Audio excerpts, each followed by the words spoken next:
Hello and welcome to the program. I am DEJI360.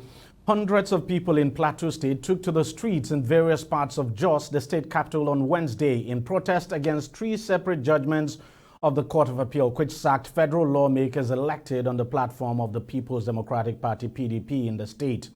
Now, no fewer than 4 National Assembly members elected on the platform of the PDP, including the Senate Minority Leader, Simon Kwadon, were sacked by the appeal court on the grounds that the PDP had no valid structure in the state and could not have fielded candidates in the election.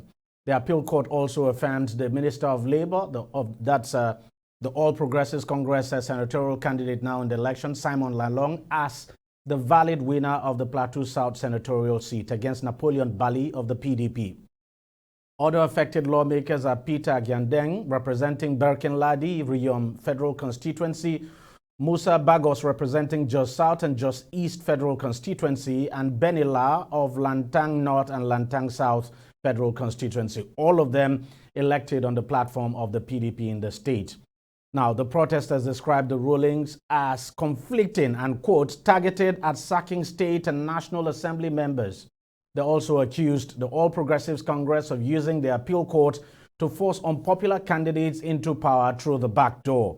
The protesters urged the National Judicial Council to intervene in all the cases before the appeal court involving the PDP and its candidate from Plateau State. Now, let's give you some background to this court ruling. In 2020 now, the PDP in Plateau State, which was factionalized at the time between Jonah Jang and Jeremiah Hussaini, conducted a congress to elect the executive of the state chapter of the party.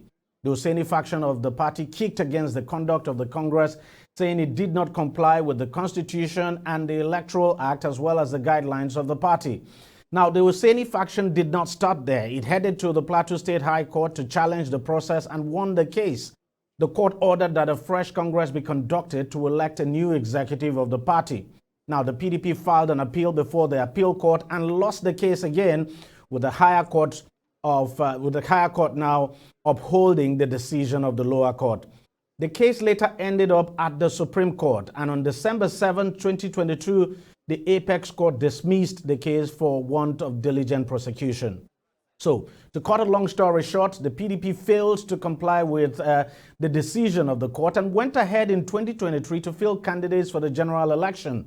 So, it is the failure of the party now to obey the decision of the court that has now come back to haunt it and its candidates. So let's discuss this some more. I'm now being joined on the program by May Nasara Umar, who is a legal practitioner. He joins us from Abuja. Thank you very much for joining us on the program. Give us your take on this whole drama we're seeing in Plateau State. I mean, could we blame the court, as the protesters are doing now? Could we blame the court for what is happening? Well, ordinarily, every citizen, under the provision of Section 14, subsection 1, that says sovereignty belongs to the people, will naturally think that the court has done what he is not interested in seeing, especially if the judgment did not favor you. That is the general phenomenon in our own judicature. But the practical reality of it is that decisions regarding the outcome of any judgment, especially something that deals with political elections, there are 3 fundamental things that are normally the determinants or the ingredients that brings the outcome of any decision of the court. The first one is the ability of the political party to be cohesive. If the political party is united without any faction, then there will not be any room under sections 221 to 227 of the Constitution for any other person to come and challenge what it prima facie does. In other words, the party primaries. And then secondly, the ability of the lawyers that are to represent the parties in the court is another thing that is fundamentally very, very cogent. Because in a situation whereby we are working normally on technicalities rather than the substance liquidity of the law, then you now expect the weaknesses or the loopholes of one side of the litigation to be exploited by the other. In other words, the competence and the experience of the lawyers that are handling the matters are the second determining thing. The third one has to do with the temperament of the judges. The judges normally in a situation whereby a particular political party has already established a character whereby it is not ready to respect the rules of the court, of the game. In other words, the decision of the court at previous judgments delivered, then you don't expect natural sympathy regarding whatever will come out of the decision. So combination of these three factors are the ones that are the ingredients that give us to this judgment, which the ordinary citizens are now seemingly protesting because they are not taking into cognizance these valid ingredients that are the determinants of the outcome of any litigation in court. Now, let me ask you this, because we hear some of the protesters say that, look, the judgments are conflicting. One of the tribunal, in one of the cases now, I think one of the tribunals also in Plateau, actually, especially the one now that upheld the case of the governor and I think one other lawmaker, that tribunal said that this case was a pre-election matter. But then another tribunal gave a different judgment. In any case, the Court of Appeal has concluded everything. So how do you explain what happened at the tribunal stage before this case got to the appeal, to the appeal court, where we had, you know, if you like, some kind of contradictory judgment now on similar cases? Normally, in any court of law, courts are predicating whatever will be their consequential judgment based on the pleadings submitted by the lawyers concerned. It is the lawyers that will now plead. Court will not give you what you did not ask for. If the lawyer challenge it on the basis that it's a pre-election matter, and then substantiate it on the basis of the fact that all the matters happen before the election, then as far as the electoral law is concerned and other legislative enactments, then he is to be seen to be doing the right thing. And on the other side, if he didn't challenge it on the basis of, say, it's a pre-election matter, probably he challenged it on the basis of some technicalities and other happenings that are incidental thereto, especially taking into consideration that pre-election matter, or rather party primaries or production of candidates, are essentially matters within the domain of the one house of the political party. So if he takes it in that, in any case, it is the excellence or the competence of the lawyers concerned, their ability to really punch in the particular one point or the other against their opponents, and their ability to cite their arguments with relevant legislative enactment and the relevant laws of the land and the relevant case laws on similar happenings at previous hearings. The ability of the lawyers to substantiate these matters that will be able to really see to the possibility of winning the confidence of the judicature, that is the umpire, to really decide on the matter. So there is no controversy whatsoever. That is the reason why I always argue with my colleagues lawyers. I always say that there are no two cases that are the same. Therefore, the basis of bringing about res decision do say what happens in the other case in so time, I'm always against it.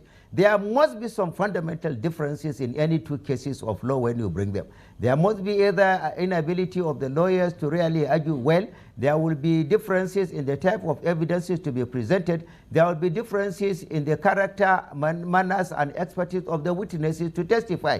And there will be differences regarding the stability of the mind, the temperament of the judges that are to be the arbiters of the matters. And this is the reason why I always argue against my lawyer that there are no two cases that are the same in any case in this world. But the fundamental thing is application of the rules, application of the principles, and then supporting them with the basic laws of the land and the basic regulations of the electoral system.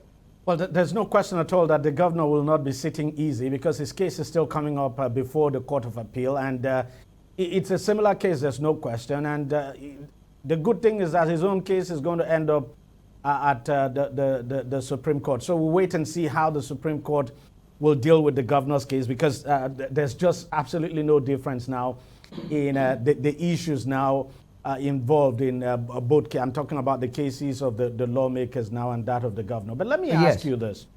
Why, you look at all of this, you get the impression that the PDP actually shot itself in the foot when it refused to obey the decision, that's the verdict of the High Court that ordered it to go back and conduct a Congress. It did not obey that the decision of the High Court. It went on appeal, it lost the appeal, went to the Supreme Court and lost. So why did the PDP, look at the case of Zamfara and try to learn from that? Exactly. If the foundation is faulty, what the court gave was an advice, which you should lay credence on and then do the right thing, on the basis of which you will not be talking about this matter right now. The law is very clear. If you take it constitutionally speaking, under Section 36, Sections 230 down to 304, they have the leverage of going on appeal. But even if they go on appeal, you cannot build a solid structure on a faulty foundation. The failure of them to really exploit the advice of the judiciary to go and do the right thing, I believe that is what led to this unfortunate outcome. Well, this is really interesting. We just wait and see how it plays out. Unfortunately for those lawmakers, they cannot go to the Supreme Court. Their case ends here.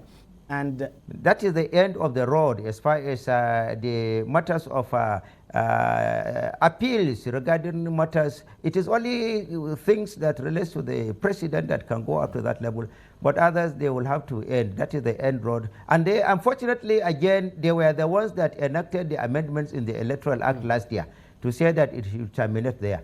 But in the overall interest of democracy and in the overall interest of the rule of law, I think it is sanitizing the system. The trajectory of the cases around the courts of law, I think they are being sanitized with the limitation of time and the limitation of the levels of appeals. Nasara Umar, a legal practitioner, thank you very much for your time and thank you for coming on the show. It's always my honor to contribute in nation building. Thank you very much, sir. All right, we'll take a short break now and we'll be right back to continue discussion now on this very issue. Stay with us, don't go away. Opinions are free, facts are sacred, but truth is universal. How, in practical terms, can we, for instance, de-escalate the tension? President must see himself as the President of the Federal Republic. We know where the enemy is. 3 places. The Lake Chad Basin, the border area between Nigeria and Cameroon, and then the Sambisa Forest. On DEJI360, we give you a complete dose of everything. Opinion, facts, and undiluted truth. I hardly believe what politicians say in this part of the world. A new Nigeria is possible, a future is possible. We delve into the issues, dissect it so that you can understand it, use it to take action. I don't think there's any need for any governor to look for grant for ranching. DEJI360, dissecting the issues.